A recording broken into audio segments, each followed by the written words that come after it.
What do you do when the lights are the brightest? When you're the mouse in the eyes of the falcon? When you're down at the hearth facing an alien? This is what first contact stories are all about. Questioning who we as a species are when faced with an unimaginable entity.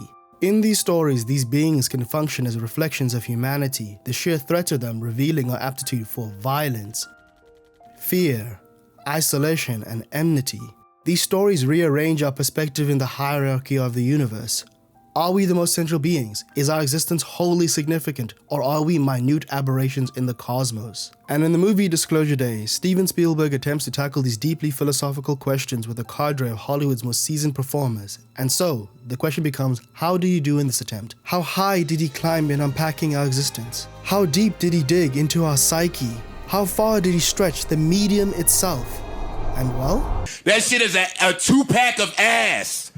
The fuck are you talking about? That shit stinks. Look, I hate this for me as much as I hate it for you. This film is some cheeks, in my opinion. This is just a very unk-ass film. Between this and Scary Movie, the elderly have been serving us something wicked. But I will say there are at least a lot of elements working in this film. And if you stay to watch this whole thing, I will let you know if Steven Spielberg still has the juice overall. So if you didn't know, Disclosure Day is a film about the government trying to keep some important information away from the public. And so this film follows Josh O'Connor, Emily Blunt, and Coleman Domingo as they try to bring this information to the wider world. Now, you probably would assume with this description that this is a hyper-serious film, but nah. This film has a wildly oscillating tone. Sometimes it's serious, sometimes it's silly, and sometimes it's trying to be profound, and other times it's whimsical. Which leads to my bigger point here today. Some of you will like this film. This film is incredibly sentimental. There are people who will feel the magic. But if you're like me and you don't feel it, you don't know this emotionally cloying world that Steven Spielberg is living in, it's not gonna hit because me and you, we live in the sweaty, musty backrooms apartment of life, and this overly sentimental nonsense could just never work. Or actually, maybe I'm being too dreary. It could have hit, but this film is just too riddled with issues for its qualities to overcome itself. One of the biggest problems in this film is that the villains are idiots. And you just gotta accept that because plot needs to happen. They are full-on bumbling henchmen, like they are the two stooges from Home Alone. It's so bad. They all have this incurable case of broken neck syndrome. And what I mean by this is like, you know when you're playing a video game and the gods are just seemingly incapable of noticing you at all, even when you're just standing there. This is the level of brainpower these enemies are working with. And because of that, many supposedly tense scenes come off like comedies. And another thing when I talk about Steven Spielberg being kind of unk in this film, is that this film feels ancient.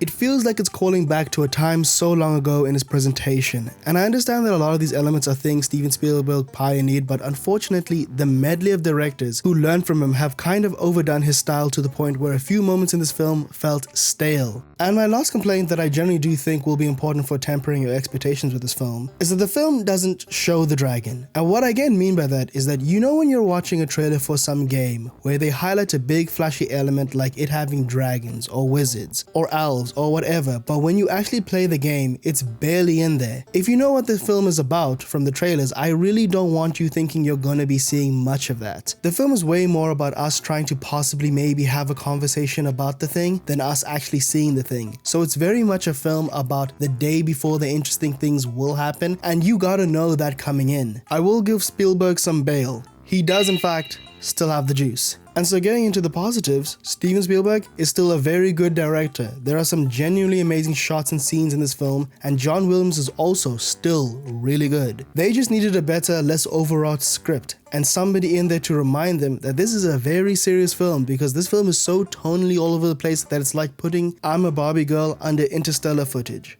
It just doesn't hit the same. Otherwise, Spielberg, I love your faith in us as humans, as good, brave, empathetic people, and you know what? I do believe in that because I've actually seen miracles happen.